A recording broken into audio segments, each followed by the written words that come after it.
Dear Venerable Brother and friends in Dhamma, so we are going to start the second question and answer session. So we have received a couple of questions and we will start the session with written questions. Avasarai Bhante, we have received 7 reports today. Report number 1, Venerable Bhante.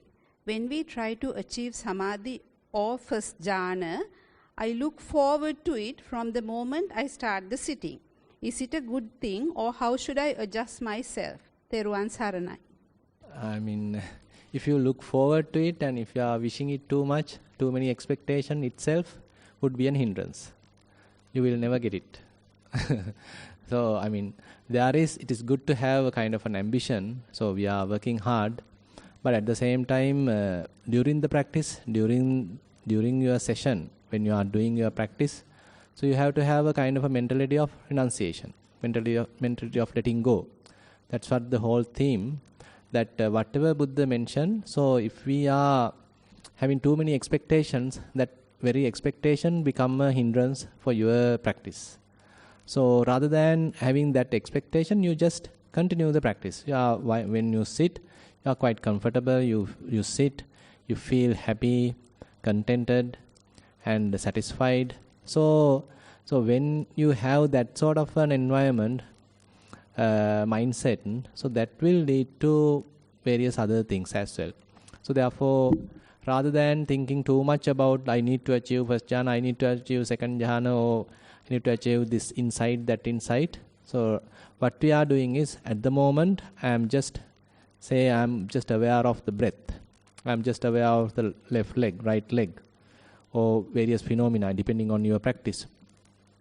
So that very momentary phenomena becomes your guidance, your teacher, and you are simply paying attention to that.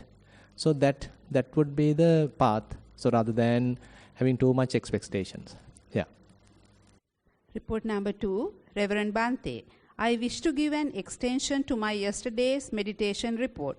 I have been performing the walking meditation as a gap-filling meditation during past 3 years at Kalalgoda and never achieved a tranquil status out of it.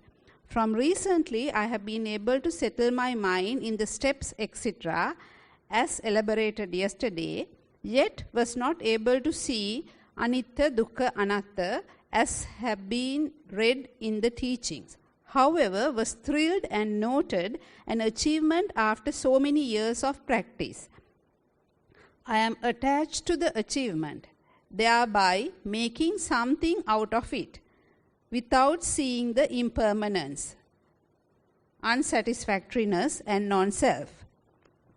Today's morning Dhamma Desana, you Reverend Bhante pointed out very well how mind promoting making things as objects to become someone, creating a person myself, Sakkaya Ditthi.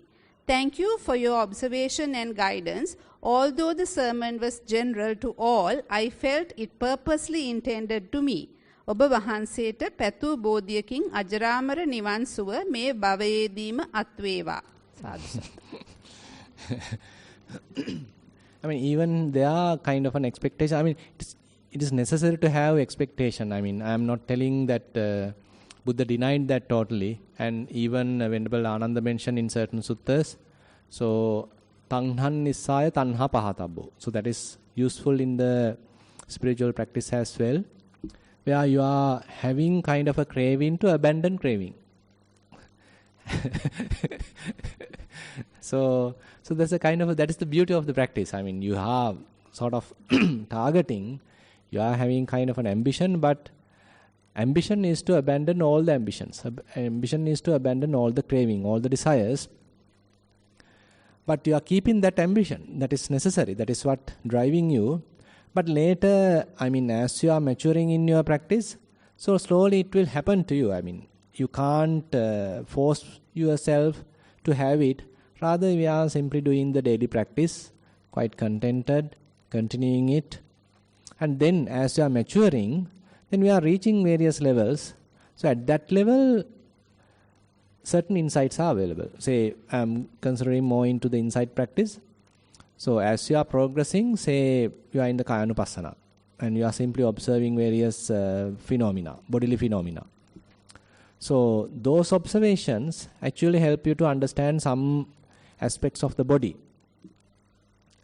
And more you investigate with respect to body, you understand the reality. Suppose now you are observing various phenomena, the feelings.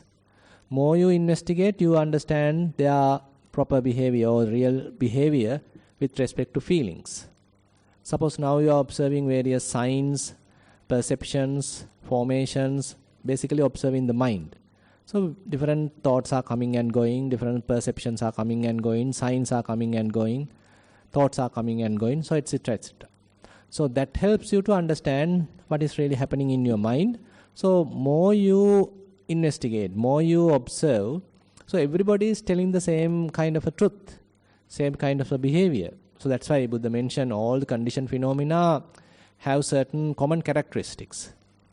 So they behave very similarly. Even though they have some distinct differences, there are some common features. So these common features are where that we are trying to pay more attention. And more you understand that, then as we discussed yesterday, so you have your own kind of a experiential knowledge about anicca dukkha anatta. Now this report is, kind of yearning for understanding anicca dukkha anatta. But rather than, it is necessary to have true. But more is the investigation. More important is the investigation. As you do your own kind of investigation, proper investigation, then later you may understand, there are certain behavioral changes as well. Now suppose you are a person who are, say, infatuated with certain activities. So you always want to meet friends and want to socialize, always want to be with others, and different aspects are there. But later, because of the practice, as you are continuing your practice, you may have seen, now I don't feel like it. I like to be alone. I like to be secluded. While being secluded also, I don't feel alone. Rather, I feel like, say, kind of filled or fulfilled. I'm satisfied, contented while being alone. So these are certain distinct changes happening in our behavior, and you can notice it, what is happening to you as you are continuing your practice. So that indicates these insights are working within ourselves. So even though it is not named as anicca dukkha anatta, so these are the implications, these are the results really happening within ourselves. So that indicates anicca dukkha anatta is working actually. So these insights are really developing within ourselves. So later, as we are discussing, as we continue the Dhamma practice or listening to Dhamma, reading a book, there you may see, okay, Buddha also has mentioned something, and I also have some experiential knowledge which is fairly tallying and in line with what I am experiencing. So that is how we are verifying, okay, I am going in the proper direction, as Buddha has expected, as Buddha has mentioned. So there are now many similarities of my understanding and what Buddha has mentioned, what the book is mentioned, what is explained in the Dhamma. So what is explained in the Dhamma as anicca, impermanence, and my understanding as impermanence has many similarities. That you have to see. You can't simply predict it, you can't simply imagine it without experiential knowledge. So that would be a kind of a superficial knowledge rather than experiential knowledge. So you have to have experiential knowledge, then only you can say, okay, I have fair amount of understanding of impermanence. Actually, you don't need to even tell that. You have it. So that's why things are changing, and things are in the sense that yourself is changing. So behavioral changes are happening. How you are reacting is changing. So many things are changing. The way of your thinking and all these things are changing. So ultimately, say, at a given moment, your mind may not grasp anything and may reach kind of a state where non-grasping is possible, at least for a short time. So that indicates, these insights are working, insights are maturing. So when these insights are matured, only at least the temporary freedom is possible. Otherwise, temporary freedom is also not possible. but on another side track is the samatha meditation. So through the samatha meditation also you can have freedom of mind, but that is based on the concentration. Suppose that you are not doing much of samatha practice, rather you do your own investigations. So then it is purely based on your understanding. Yeah. Report number 3. Theruvan Saranai Bante. Bante explained to us about non-grasping consciousness during the yesterday's Dhamma sermon. If I remember right, at the end, Anepidu Sitano says to Sariputta Thero that Buddha has not preached such a deep sutta stroke sermon all along his life before. Through my practice and my understanding, this is how I have grasped the essence of non-grasping consciousness. Please correct me, Bante, if I am wrong. Not sure whether I am asking this question too early. 1. For so let me answer it. So I mean, today we actually have the second part of the sutta. So there I hope to cover some more things. So non-grasping consciousness, so rather than telling so, I mean the proper terminology is unestablished consciousness or unmanifested consciousness, where it is not established on anywhere. So yesterday we covered 5 aspects: eye, ear, the internal sense bases, external sense bases, and then the consciousness, eye consciousness, ear consciousness, those consciousness, and the contact, and then the feelings. So I mean, fair amount of things are covered. So basically what Venerable Sariputta mentioned is not to keep your consciousness or not to let it dependent on any of these states. So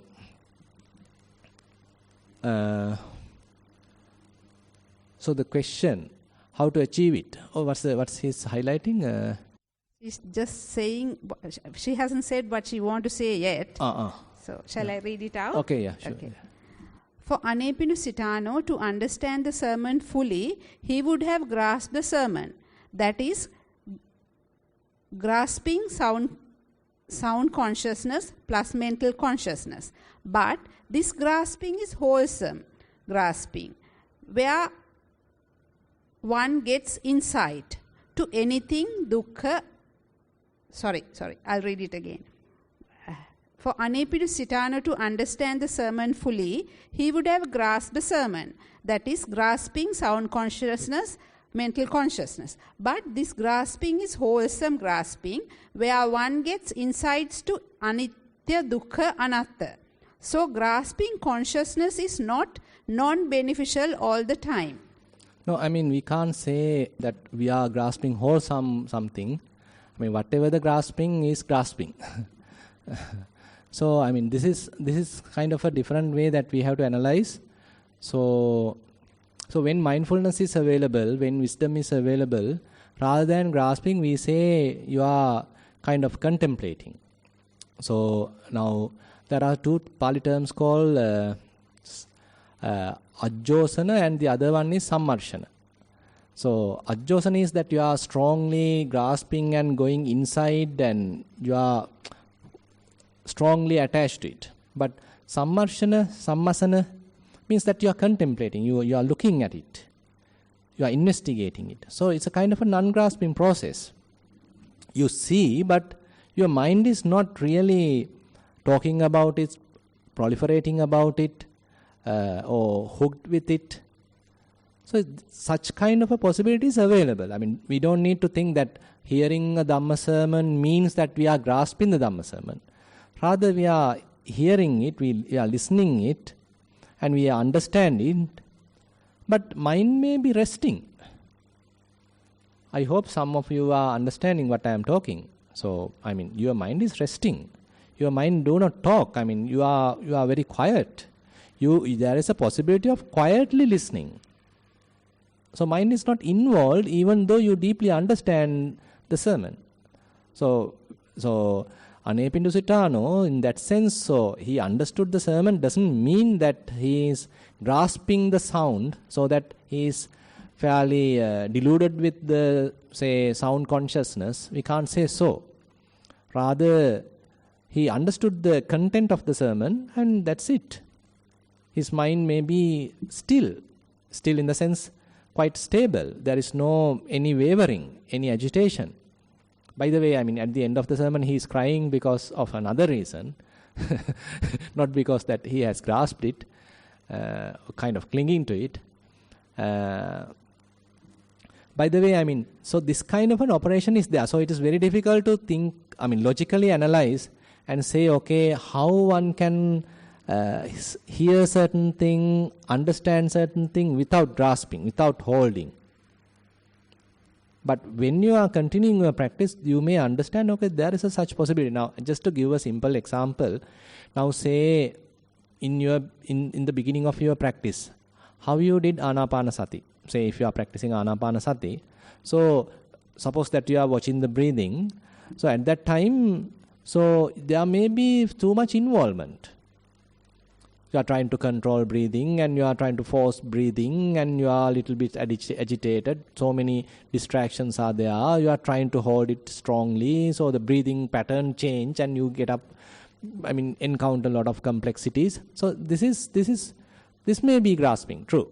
But later, as you are continuing it properly, then you may come to a situation so you don't need to struggle. You can simply observe it carefully, mindfully. You are observing it, and it is a kind of balanced observation. And you are not allowing the body to. You are not forcing the breathing to change as you wish. Rather, you step out, you step back, and allow breathing to happen naturally, as much as possible naturally, and you do some kind of a passive observation. So that is the balance that we are talking here.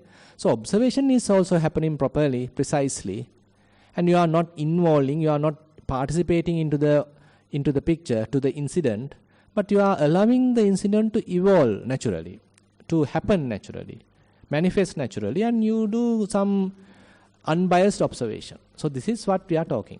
So such thing is possible. Remember that. So through your practice, you may gain that skill. Through Satipatthana practice, that is one of the important skill that you are gaining, the yogi is gaining, that how to observe an experience without being trapped in an experience. So you can come out of the experience, you can maintain kind of a distance, and you can do some detached observation. Such kind of observation is there.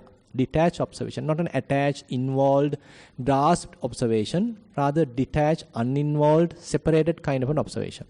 So I hope Anathapindika was doing something like that because he's a noble person, Sotapanna, so he could have done that. So that could be the situation. It is so we can't therefore say understanding a Dhamma sermon always mean that you are grasping to the sound consciousness. We can't say so. Yeah. It has a continuation. Shall I Yeah, read it out? yes, yeah. However, for an example, if a form gets in contact with the eye, inevitably eye consciousness is formed and then come Phassa and Vedana. I believe even an Arahant cannot avoid this process up to this point. As I understand, this is when Buddha said to Daruchirya, Ditte Ditte Mattam Bhavishyati. Please explain, Bhante, in this process at which point comes the apatitita viññānaya, the state of non-grasping consciousness. We ask these questions over and over again, Bhante, and you patiently explains over and over again. May Bhante have all the patience and strength to guide us until we reach our goal, and may Bhante too achieve Bhante's sublime desired goals in this life itself. Much merit. Yeah. So actually, this is well explained in the Madhupindika Sutta. So actually, most venerable Katukurunda Jnananda Mahathero, he properly analyzed this process. Chakkuncha paticca rupecha uppajjati chakku viññānam. So these are all causal. I mean, these are kind of cause and effect relationship. And so it happens, as you properly mentioned.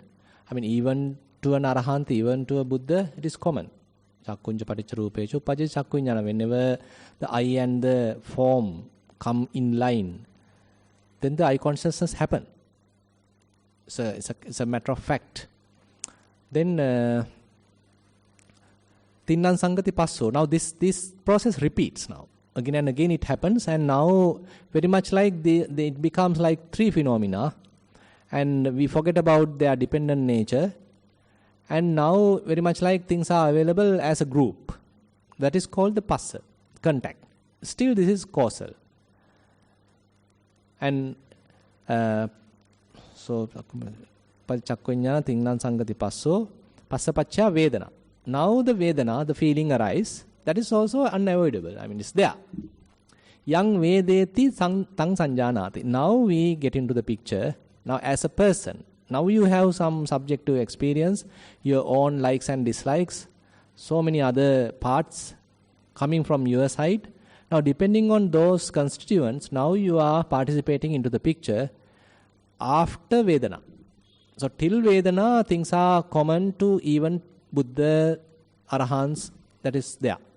But the very moment that you are trying to recognize what is the feeling, what are the other perceptions, so all these things are not pure.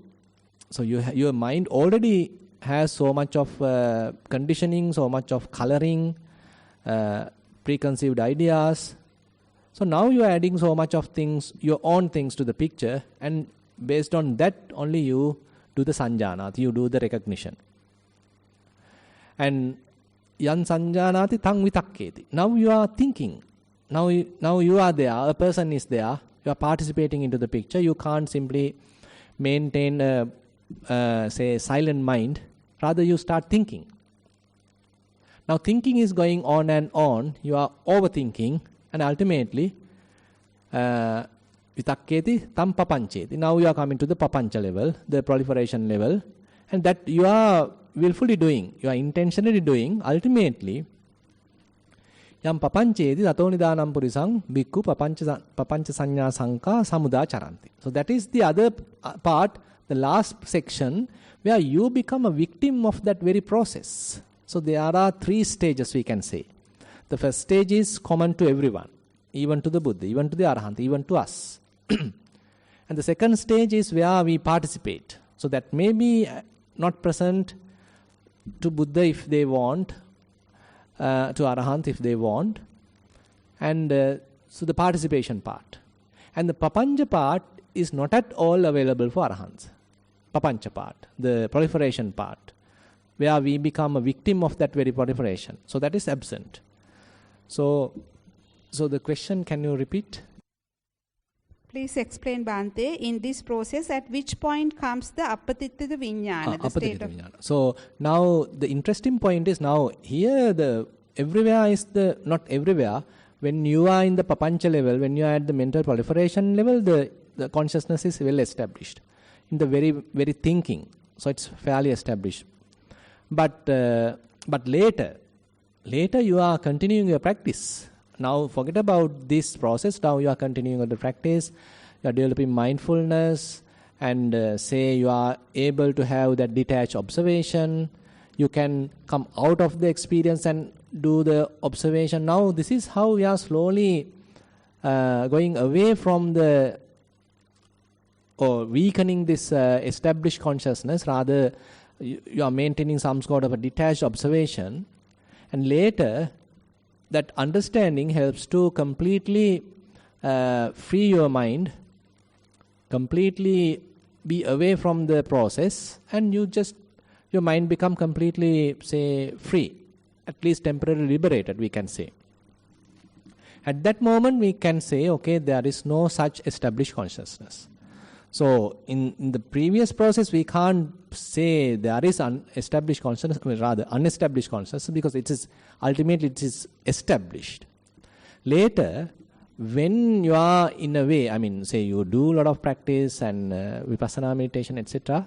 So later you may understand, okay, I can just, as this report mentioned, so you are seeing things, but your mind is calm, no thinking at all, not even a single thought. You are hearing things, but not even a single thought. But you can hear, you can understand even. And you may be smelling, you may be tasting, you do the sensations, and you do the cognition, but mind is still. So that is where we can say, at least to some extent, consciousness is not established. Yeah. Report number 4, Theruvan Saranai. Dear Swamin Wahansa, today during the morning Dhamma session, you mentioned renunciation of self, within brackets, I-making. How do we really set about it? Do we think of self as made of the 4 elements, air, water, earth and fire? Please explain the method, dear Swamin Wahansa. Much merit to you in all your endeavors. Thank you so much. No, actually, as you are continuing now, if we add to the same discussion what we had just now, suppose that you are able to have some temporary release. So mind is not associating anything at all. So at that time, where is I? Huh? Where are you? I mean, you can't have I. So in order to have I, the sense of I, there should be some kind of a grasping. Without grasping, there is no I making. So that is one very basic teaching. So actually, Venerable Ananda mentioned, so when he was ordained and during his early stages of monkhood, so he mentioned, Venerable Punna Mantaniputta was so helpful to me. He gave me a lot of instructions. He guided me a lot. He mentioned, Upadayatiko Ananda Asmiti Hoti no Anupadaya. Ananda, this Asmi, I am, myself. So this happens only when grasping is possible, only when grasping is available. Without grasping, no I am. So the attaching process, grasping process play a real crucial point here, crucial role here to feel I am, feel I am living, feel it is myself. So during your practice, as your mind calms down, your mind becomes free from any thought. So suppose that you are getting used to that state, you are able to have clarity of mind, no grasping. So that indicates you get some kind of an experience, your own experience of non-grasping nature of the mind. You understand, okay, this is possible.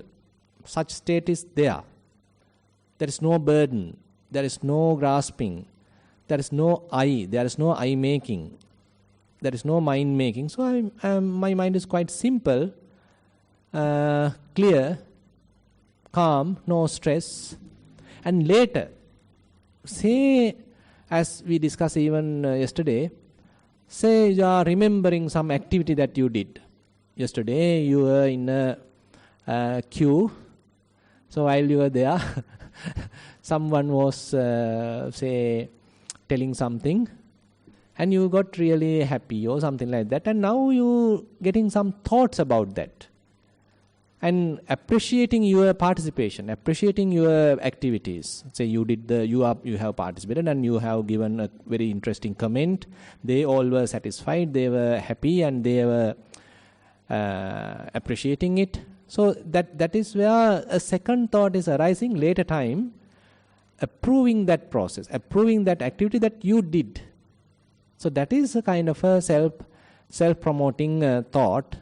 So that is the moment that you need to do this prevention. I-making, mind-making happens at that time.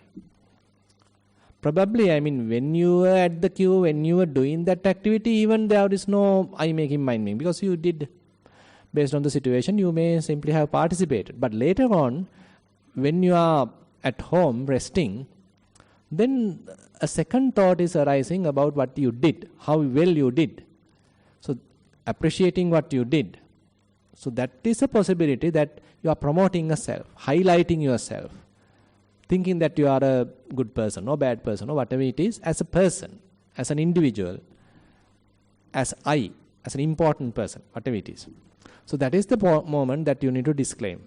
That is the moment that you need to understand, okay, now I-making happens. Now this thought process is trying to cheat me, trying to tempt me, deceive me, telling that there is I, there is person, there is a continuation of myself. So these are the points that we need to recognize. You can recognize this only when the mind is clear. You have some understanding where there is no I. And with respect to that, later you understand, okay, now there is I. At least the thought process is trying to make an I. So likewise, comparatively, you need to understand. Yeah, go ahead. If you can come here, please. Yeah. Yeah. You can look at that as a thought and see whether it's passing away. Then it gets weakening. Sure. I mean, different methods are there. I mean, one thing is now, if you want to see, if you want to let it go, allow it to pass away, you need to not grasp. I mean, you have to detach. So if you grasp, then you are promoting thinking. So you are feeding thinking, and more thoughts are arising. So fading away, making it impermanent, letting it go, means that you are not participating. You are not strengthening the mental process. Rather, you detach from it, and now you can observe it objectively, and now it starts to fade away. Definitely. So if you are looking at fading away, that means you are not participating, you are not strengthening. That is why it is fading away. Yeah, that is another method. I mean, different methods are there. You can simply be dispassionate about the process. Then itself will go away. You are being, you see in the impermanent nature. You are not getting involved then. And what else? You simply step back and watch without doing anything. So your participation is the main thing. If you participate, then it is catching some momentum from you, getting some energy from you and growing. But if you are able to detach from it, observe it properly, so these thoughts are now trying to promote I. So that is where the wisdom is available. Then you are not doing it, then it will fade away. Yeah. Report number 5. Most Venerable Bhante, your sermon yesterday is an eye-opener to most of the yogis here. With my experience up to now, I think I can wait without establishing the consciousness only during meditation for a short while.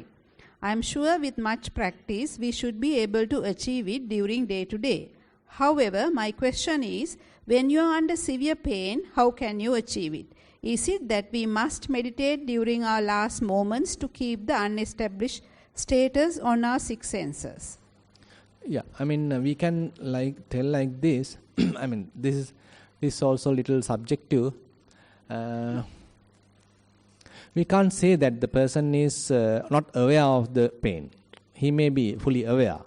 So actually, we were discussing after yesterday's Dhamma sermon.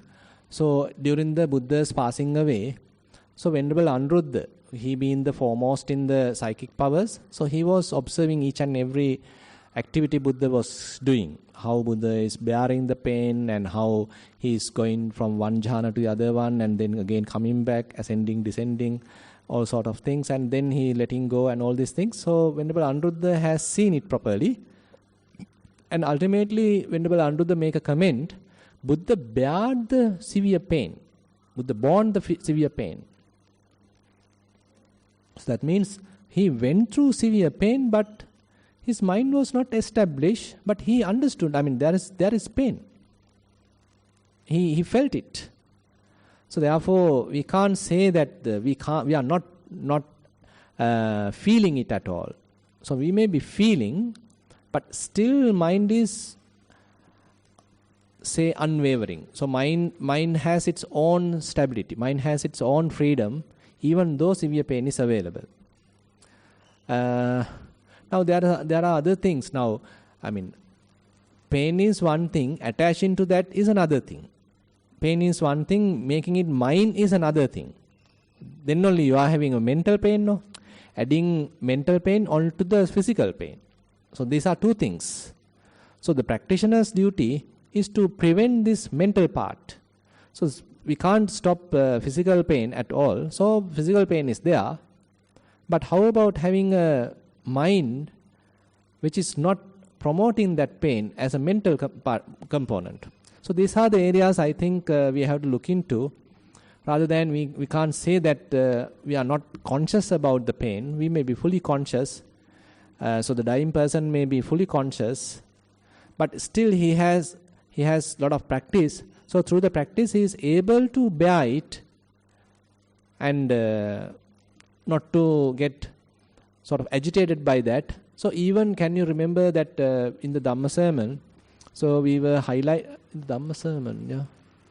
No, I mean today morning Dhamma sermon. So Buddha mentioned that there is a person who is without desires, without anger, without delusion, and now he is facing with a severe disease, terminal cancer, whatever. And then Buddha mentioned he is not weeping, he is not, say, crying. So that indicates that, so there is a fair participation, fair contribution coming from Raga Dosa Moha. So from the defilements. So if the defilements are not available, so he doesn't feel that I am going to lose him, I am going to lose my friend, I am going to lose my family, my children, so blah blah. So he doesn't interpret it like that. Rather, he can maintain his situation carefully, silently, without agitation. Even though he is going through the pain, even though he is now closer to the death, still mind is all right, though the pain is available. So likewise, some other aspects are there we need to discuss. Not merely that that person is unconscious about the pain.